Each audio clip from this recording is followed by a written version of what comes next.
Bismillahirrahmanirrahim. Assalamualaikum warahmatullahi wabarakatuh. Waalaikumsalam. Alhamdulillah, wassalatu wassalamu ala rasulillah wa ala alihi wa sahbihi wa mawala. Allahumma salli ala sayyidina Muhammad wa ala ali sayyidina Muhammad. Yang kami hormati Prof. Daniel dan Ibu, matur nuwun kerawuhannya. Saya melihat wajah-wajahnya senang sekali bisa ketemu Dewan Pembina, meskipun diwakili Pak Daniel dengan Pak Hasbul. Teman-teman semua, para pejuang pendidikan yang berbahagia, alhamdulillah segala puji bagi Allah yang telah memilih kita sedikit orang yang istiqomah di jalan dakwah. Sedikit itu tidak banyak. Tidak banyak itu biasanya sedikit. Terpilih, ya, terpilih oleh Allah. Termasuk ngaji semacam ini. Oleh karena itu, para malaikat hadir mengamini doa-doa kita. Senyampang dihadiri para malaikat, saya doakan mudah-mudahan panjenengan semua barokah dan panjang umurnya. Amin. Sehat semuanya. Amin. Barokah dan berlimpah rezekinya. Saleh dan salihah anak cucunya, dan semoga segera lunas hutangnya. Paling banter bisa ditebak. Kita sepertinya senasib, tapi nggak apa-apa. Pepatah mengatakan hidup tanpa hutang ibarat malam tak berbintang. Pepatah kondi. Baik, Bapak Ibu yang kami hormati, Prof. Daniel, mohon izin untuk sedikit merenung, berbagi, bukan bertausiah. Idul Fitri saya ngefan dengan kalimat khalifah yang cerdas. Laisal aid man labisal jadid, innamal aid man aminal wa'id. Laisal aid man labisal jadid, innamal aid man ta'atuhu tazid. Bukankah aid itu ditandai dengan baju dan properti yang serba baru, tetapi aid itu ditandai dengan amannya kita di hari pembalasan. Bukankah id itu ditandai dengan baju dan properti yang serba baru, tapi id itu adalah bertambahnya ketaatan kita kepada Allah Subhanahu wa Ta'ala. Lebih tepatnya barangkali kita mesti memaknai jejak spiritual puasa untuk kehidupan nyata. Ya, lebih taat, bukan orientasi kini materi di sini, tetapi untuk orientasi termasuk keterlibatan kita di Baitur Rahman ini. Apa itu jejak spiritual? Adalah sebuah komitmen atau kompetensi menghadirkan Allah. Tidak hanya ketika di masjid atau di mushola iktikaf yang lalu, tidak hanya ketika umroh atau puasa, tetapi Allah hadir, ya, di tempat kerja, di Baitur Rahman, di jalan raya, berkeluarga, dimanapun kita berada, Allah hadir. Nah, ini penting, sebab kemarin waktu puasa kan Allah dekat begitu kan. Umroh juga begitu. Meskipun banyak yang umroh haji itu tomat, berangkat tobat, mulai umat. Waktu umroh kita dekat, waktu puasa kita dekat kepada Allah. Nah, itu jejak kedekatan kepada Allah itu mestinya berbekas pada kehidupan nyata. Bahasa bisnisnya adalah Allah as hidden stakeholder. So far kita hanya dikenalkan dengan primary stakeholder dan secondary stakeholder, tidak melibatkan Allah sama sekali. Yuk, sebagai hamba beriman kita melibatkan Allah. Bahasa Qur'annya ketika Imam Ramadan membaca perintah puasa, pasti sampai akhir ayatnya adalah idza sa'alaka ibadi fa inni qarib ujibu da'watad da'i idza da'an al-ayat. Kalau hambaku bertanya tentang aku, katakan aku dekat, aku hadir, ya, mendampingimu apapun di dimanapun, sebesar apapun masalah. Kira-kira begitu kekuatan spiritual Ramadan ya dalam kehidupan nyata. Ibu bapak yang kami hormati, oleh karena itu waktu singkat ini ayo kita bangun pertama kesadaran spiritual bahwa hakikat tugas hidup kita itu mencari sebanyak-banyak manfaat, bukan sebesar-besar keuntungan. Seperti pesan Mas Isa, betul ya? Khairun nas anfa'uhum linnas. Bukan sebesar-besar keuntungan. Sebab kalau arahnya sebesar-besar keuntungan cenderung eksploitatif. Contoh, langkanya minyak goreng. Itu hasil eksploitatif paham kapitalis. Contoh, di saat rakyat sekali kena COVID waktu itu ya, harga PCR berapa? 2 juta lebih. 2 juta, 1 juta itu sekali. Saya 5 kali, istri saya 6 kali, ibu saya 7 kali. Ayo berapa? Padahal HPP cuma di bawah 100.000. Itu eksploitatif. Kalau orang beriman pamali seperti Itu Sulawesi, Pak. gak boleh seperti itu. Karena yang dikejar bukan sebesar-besar keuntungan, tetapi sebanyak-banyak manfaat. Hidup ini manfaat. Yang kedua, oleh karena itu marilah profesi guru ini jangan sekedar mengisi waktu, tetapi jadikan wasilah jalan pulang kembali pada surganya Allah Subhanahu wa ta'ala. Allah memanggil kita hayya 'alal falah, betul? Bukan hanya hayya 'alas shalah. Artinya selain sholat kita diwajibkan untuk menjadi pemenang kehidupan. Pertanyaannya, kenapa kita kalah? Ekonomi kalah, politik maju juga ganti gitu. Apalagi sekolah kalah. Saya curiga Allah menyindir dengan beberapa kalimat dalam Al-Quran. Ya ayyuhalladzina amanu taqullaha haqqa tuqatih. Mafhum mukhalafah. Kalau ada haqqa tuqatih berarti banyak orang yang bertakwanya sekadarnya, bukan sebenarnya. Ayat yang lain, walladzina atainahumul kitaba yatlunahu haqqa tilawati. Betul? Mereka membaca Al-Quran tetapi tidak mentadabburi, ya, tidak haqqa tilawati, hanya membunyikan Al-Quran. Tadarus khatam berapa kali jenengan? 2 kali? 10 kali? Setengah kali? Hakean khatam, tetapi disindir oleh Allah. Ini haqqa tilawati, berarti belum haqqa tilawati. Membacanya baru membunyikan Al-Quran, belum memaknai, mentadabburi, melaksanakan. Itu disebut haqqa tilawati. Al-Hajj ayat terakhir, wajahidu fillahi haqqa jihadih. Mafhum mukhalafahnya adalah Allah Maha tahu banyak yang berjihad ala kadarnya. Elu norok buntek opo jari glundung sipro. Sekedarnya saja, belum haqqa jihad. Itulah mengapa kita kalah di negara, di dunia ini. Nah, ayat untuk panggilan untuk menang tadi adalah surah 5:135. Surat 5:35. Ya ayyuhalladzina amanu taqullaha wabtaghu ilaihil wasilah. Wahai orang-orang yang beriman, bertakwalah kepada Allah. Spiritual. Yang kedua, carilah olehmu jalan pulang. Ya, wasilah. Nah, jadi guru ini jangan sekedar cari makan. Rugi.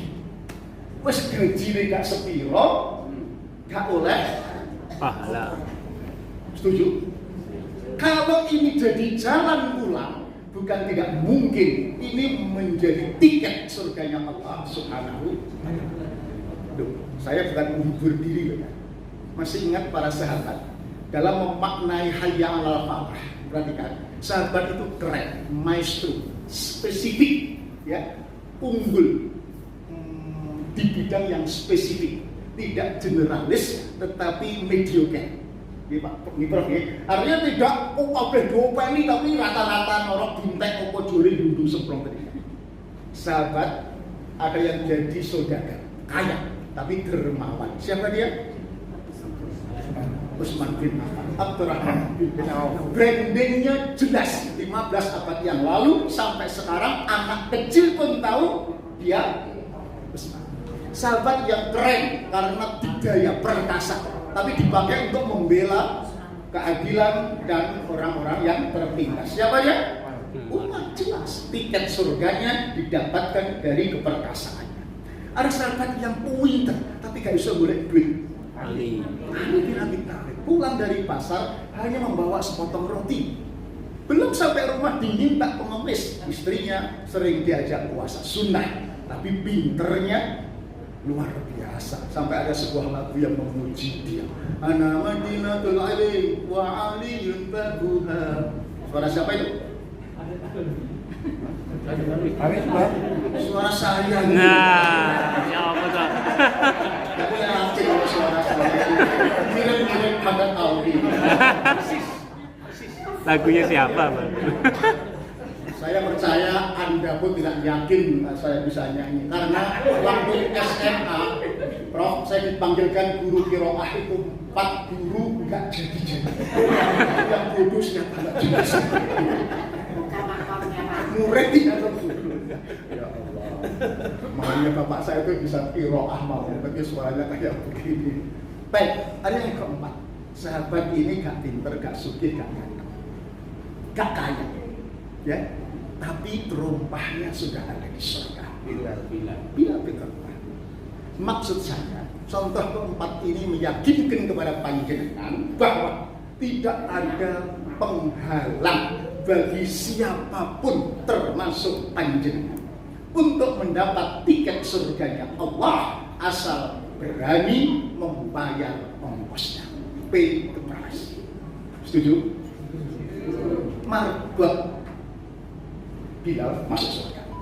Jenengan guru, ya tentu, ya dibilang kacamata manusia kontribusinya lebih besar. Dan surganya Allah itu seluas langit dan bumi. Nek diisi para sahabat tok ngoblong-ngoblong itu sepian. Jangan ayolah rombongan masuk surga. Setuju? Amin. Setuju.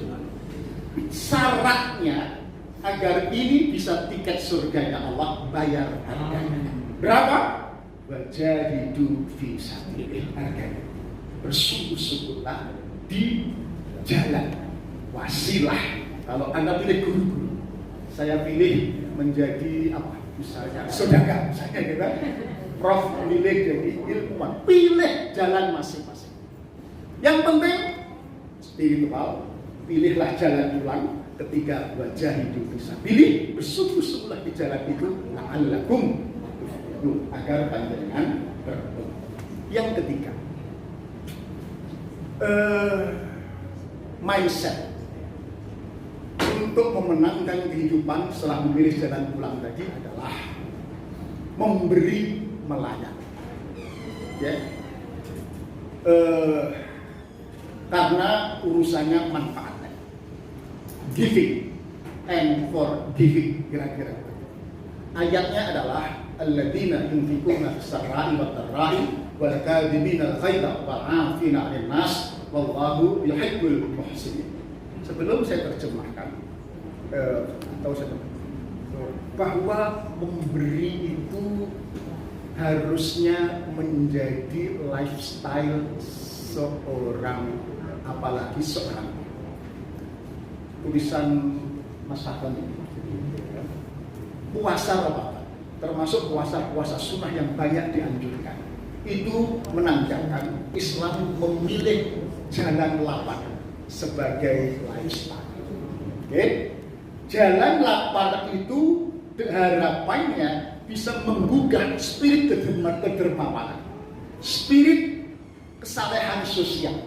Ya, bukan hanya untuk selamat awak dhewe, tetapi untuk menjadi kemaslahatan bersama dengan spirit memberi. Almarhum bapak saya menasihati, nak kamu besok nang ndi wae dadi opo wae ya, ojo sing entengan tulung liyan ya le, ojo perhitungan. Ngerti? Nek wong desa lho nek wong kutho gak. Yang entengan membantu, jangan transaksional. Kalau orang yang kamu bantu tidak ngeri balas budi, gak usah risau, nah Allah gak sari. Allah akan menggerakkan tangannya orang lain untuk menolong kamu. Setuju? Setuju. Ada tetangga kan gak aneh-aneh. Ada tetangga yang pelit, dikasih jajan sak piring, terus gak terima kasih piring gak dibalik-balik. Ada seperti itu? Banyak. Orangnya datang. Ya Allah.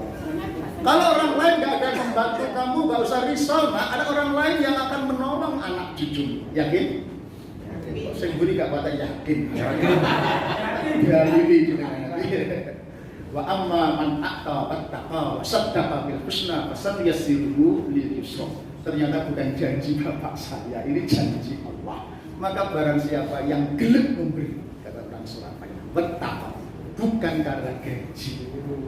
Ya, melayani, memberi ilmu karena Allah. Yang kedua, yakin saddaqa bil husna, akan adanya balasan kebaikan dari Allah, maka sak tekliweri hidup panjenengan akan dimudahkan oleh Allah Subhanahu wa taala. Ibu bapak, saya coba praktekkan. Ada orang datang minta tolong, tak tulungi. Ada orang minta nasihat, tak nasihati. Ada orang utang tak utangi, nggak punya duit ya tak semuanya. Ya, dibuat enteng. Alhamdulillah hidup saya dimudahkan oleh Allah, perasaan saya. Ya, anak 6. Alhamdulillah anak 6 kuliahnya dimudahkan, cita-citanya dimudahkan, dan 6-6-nya sudah sold out semua. Cucu saya 10. Ya. Karir saya juga dimudahkan oleh Allah. Saya pikir-pikir bukan karena cerdas intelektual, tetapi memenuhi nasihat bapak saya, entengan tulung liyan. Dulu pernah saya sampaikan, ketika saya teknisi elektrik, membantu mekanik, gak lama naik kepala bagian teknik. Di kabak teknik gak diminta, saya bantu bagian produksi, naik manajer produksi. Di situ saya bantu bagian keuangan, gak lama naik direktur operasional. Ketika jauh cetak jarak jauh, saya bantu relokasi mesin-mesin sampai ke Sumatera, ke Sulawesi, Lombok, nggak lama naik direktur utama Temrina. Umur saya baru 31 tahun. Jadi karena giving, maka otomatis akan receiving. More you give, more you get. Maka ayat yang saya bacakan tadi intinya adalah orang-orang yang baik di mata Allah, yaitu memberi dalam keadaan lapang maupun sempit. Kedua, mencegah amarah. Yang ketiga, memberi maaf. Itu orang-orang yang wallahu yuhibbul muhsinin. Allah mencintai orang-orang yang berbuat baik seperti itu. Baik, saya ingin menyampaikan kedalaman makna, the scope of ihsan, makna giving, memberi ini, agar ibu-ibu, ya, bapak-bapak bisa mengamalkan beberapa giving kebaikan yang terlupakan. Memberi dalam keadaan lapang maupun sempit. Bapak Ibu, memberi dalam keadaan lapang itu biasa. Memberi dalam keadaan sempit baru luar biasa. Saya lupa hadisnya. Pahala itu dihitung sesuai dengan tingkat kesulitan, ya. Jadi beda pahalanya. Kalau kita meskipun sulit, gajinya kecepet, tetapi tetap memberi terbaik, itu pahalanya lipat 3. Kita berlipat ganda. Nah, kalau kita semangatnya memberi, ya, tidak hanya mencari nilai, semangatnya tidak hanya madiyah, dapat gaji, tetapi juga dakwah, ya, untuk Baitur Rahman. Maka itulah makna rezeki yang barokah. Jadi rezeki barokah itu ada profit, ada benefit, ada madiyah, ada dakwah. ya. Ada berburu materi, tapi nggak aja ini, tapi juga berburu nilai, baru barokah. Barokah itu begini, tadi sampaikan, gaji gak seberapa, tapi benalah anak itu pinter-pinter, gak ganyang, ya. You know gak ganyang? Gak ganyang itu tantang lama, apa mbak Bumi? Makan pikiran. Gak bodoh, gak makan hati, gak bencek no, gak greget no. Ya pinter, dapat beasiswa, nerima. Kan ada anak sing gawanyang wis ibu rondo gak duwe bojo pisan. Anake semester jaluk ganti HP. Ibu utang operasi, lunas utang meneh begitu. Ada begitu? Nah, itu kan. Nah, gaji gak seberapa, telalah istrinya kodakah, nerima. Ya, seperti ibu-ibu di sini kan kelihatan wajahnya itu wajahnya nerima. Dikasih belanja suami 100.000 sehari, tengah-tengahnya gak karu-karuan. Tangan suami dicium bolak-balik. Maksudnya ditunggali misalnya. Itu namanya menerima barokah. Jadi bukan hanya menyebut barokah. Niat kita bukan hanya profit, tetapi bukan hanya madia, tetapi harus ada motif dakwah. Baru boleh berharap barokah. Jadi kedalaman. Yang kedua, ibu bapak memberi itu bukan hanya materi. Ada memberi lebih sulit lagi, yaitu mengapresiasi, simpati, memuji, menghargai. Kenapa lebih sulit? Banyak ayah yang piawai menafkahi anak istri tetapi gagal memuji istrinya. Padahal Rasulullah memberikan contoh, memanggil Aisyah dengan sebutan, ya Humairah, wahai pipinya ada 5. Mak sudah mencoba meniru pipinya di merah-merah dengan blush on. Kadang ada kemerahan, nggak rata lagi. Sayang dikit, nggak pernah dipuji sama suami. Kesian deh. Dulu saya Bu Daniel ada yang lebih nemen lagi, teman saya seorang suami itu begajet ya, pelit memuji istrinya, pada jelas istrinya minta dipuji.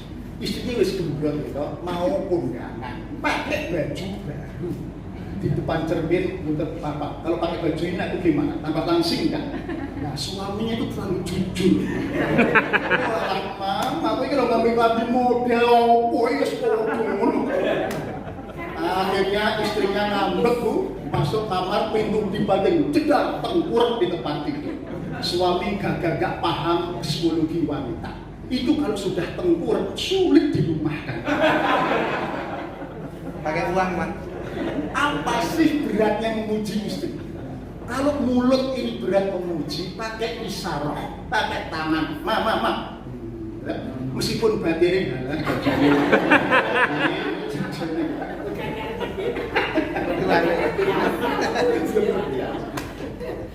seringan ini sulit apa sih? Sulit lagi gak pernah memuji. Sing jawab ibu-ibu. Kita temen. Jujur Pak, jujur. Sulit semudah itu. Nah ini gak bisa diceramahkan. Gak bisa. Harus dilatih. Latihannya kalau saya di rumah sederhana, di rumah, di sekolah, latih dengan 3 kalimat. Tolong, terima kasih, maaf. Anak buah Anda akan dihargai kalau memimpinnya. Perintah nggak pernah teriak. Kepala keluarga perintah nggak pernah bengok, tetapi selalu mak tolong, bu tolong, nak tolong. Saya turun dari sholat subuh di antara anak-anak, saya kan turun pasti nggak pernah lupa terima kasih yo, makasih ya mak. Ya ada tamu rombongan, mak lupa seberapa jam nggak digawe-gawe nih, teh, ya tak? Saya boleh bengok di sini, betul ya? Berhak untuk teriak, tapi enggak, mak tolong gawe teh, mungkin lupa mak bukan teh. Enggak, mak keluar bawa teh, lalu asik ngobrol, saya berhenti. Terima kasih ya mak. Bayangkan kira-kira apa yang terjadi kalau semua anggota keluarga dihormati, tolong, terima kasih, maaf. Dia akan dihormati. Gajinya gak sepiro, tapi kerjanya akan ngotok gak karuan. Karena begitu. Artinya gajinya nggak hebat, tetapi karena apresiasi. Ibu, bapak yang kami hormati, dalam ilmu manajemen Lieberman juga melakukan riset tahun 97, leadership effectiveness itu pendekatan dengan hati. Kalau istilahnya Arif Yahya, mantan dirutnya Telkom, itu lead by heart, manage by head. Memimpin itu Mas Agus, Bumi, dan para sekolah yang lain dengan hati. Kalau memanage baru dengan kepala. So, memimpin dengan hati itu perlu care, perlu meaning attribution, ya, memaknai ketika repot, ketika berhasil, ketika dimaknai, ada makna spiritual di dalamnya. Nah, kurvanya dalam kurva Lieberman itu, kalau bisa seperti itu, effectiveness leadership itu naik. Model leadership yang lama, executive control, programming, organizing, actuating, controlling, visioning, diamu itu kurvanya lengkap. Gak ditegur ya lembek, kakek seneni ya blendok, kira-kira gitu.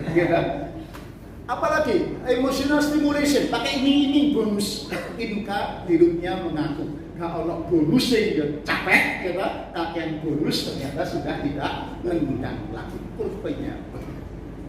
Nah, terbukti anak-anak milenial sekarang, apalagi bapak ibu, kalau punya guru-guru muda, anak muda sekarang milenial gak bisa diseneni, belas gak bisa dikandang. Jangankan itu Rahman, ini Telkom sama PLN, ya. HRD-nya ngundang saya pusing, Mbak. Karena apa? Anak muda Telkom pinter gak main itu, tapi apa ya? Cubitan apa? Gondoan ini, ya. Omongin dikit gitu ya, gajinya tinggi, gak peduli, keluar aja. Turnovernya itu 2 tahun. Biaya rekrutmen kan mahal, 2 tahun keluar. Terus saya dipanggil untuk diskusi begitu.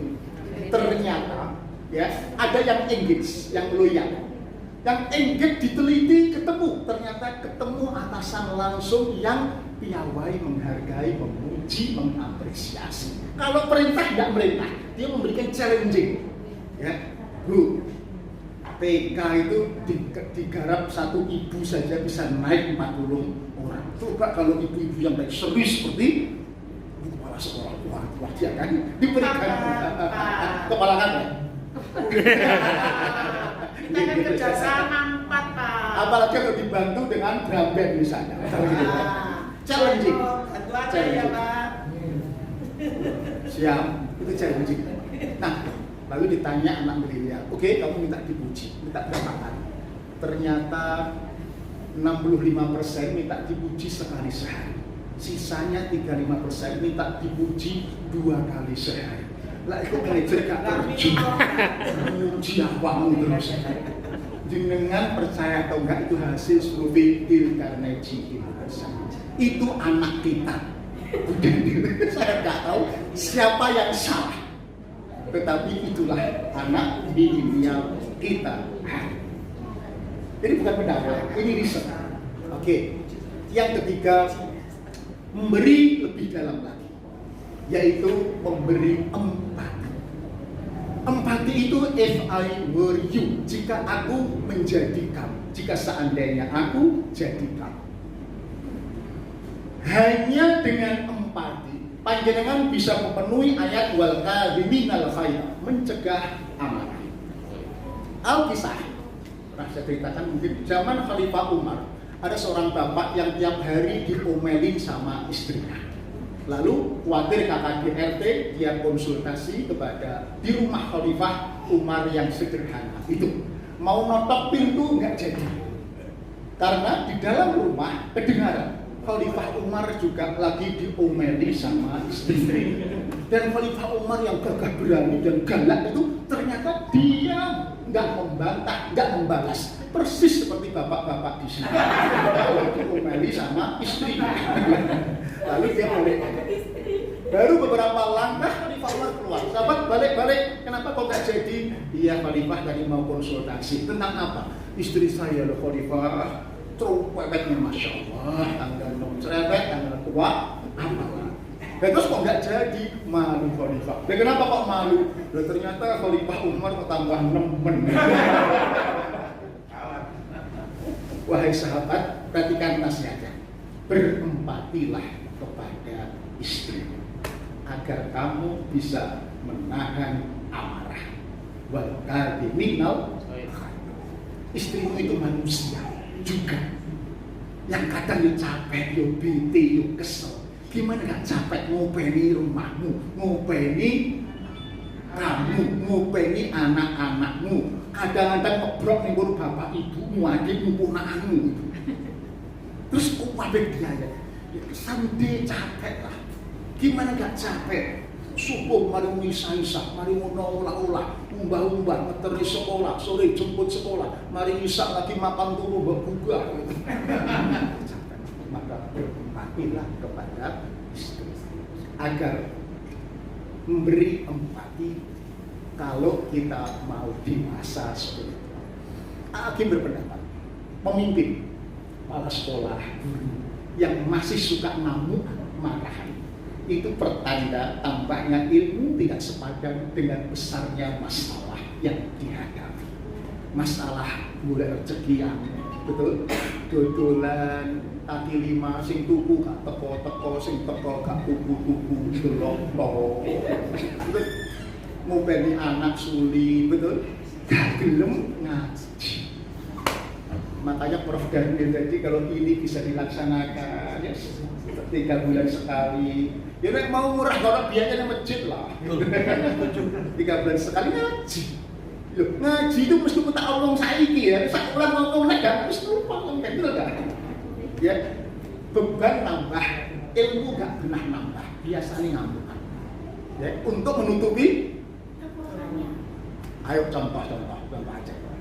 Mak, ketika belajar daring di rumah, ya surveinya kekerasan verbal naik 65%, kekerasan fisik naik 15%. Kekerasan verbal itu ngomelan, betul? Betul? Naik 65%. Itu biasanya mak sih gak pakai pintar. Contoh, anak SD tanya, "Papa, Mama, ini gimana persamaan dan pertidaksamaan?" Gak usah ngeles. Aduh, nak, Mama dulu gak bisa, sekarang lupa.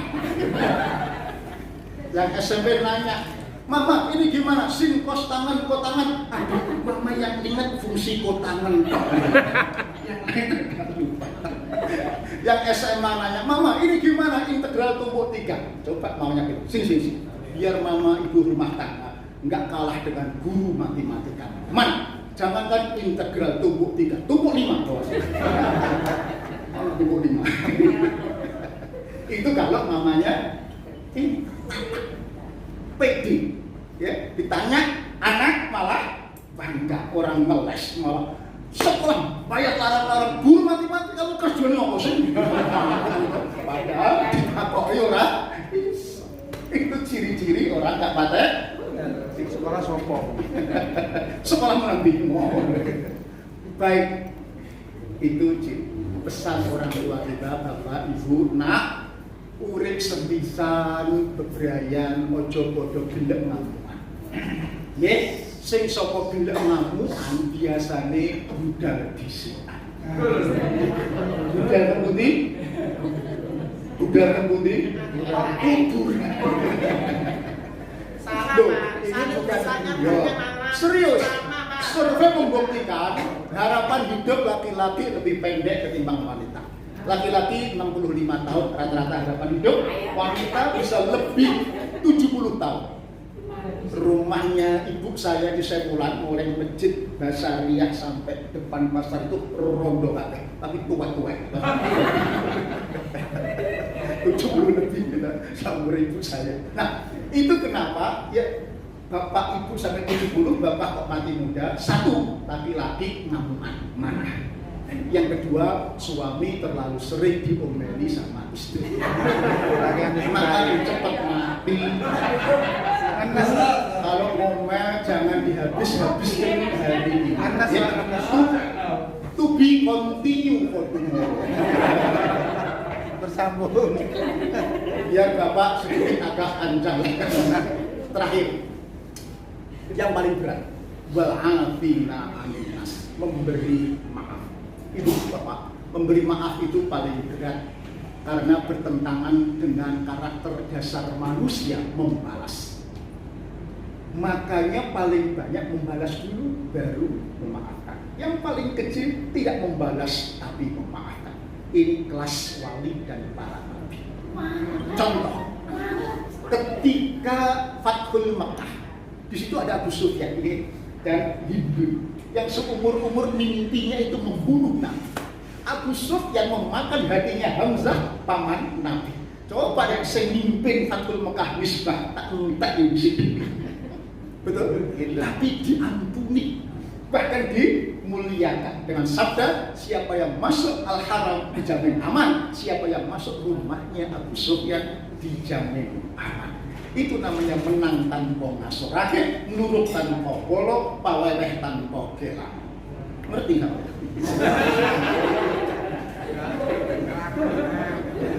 Menang tanpa merendahkan, memuliakan musuh bebuyutan Abu Sufyan.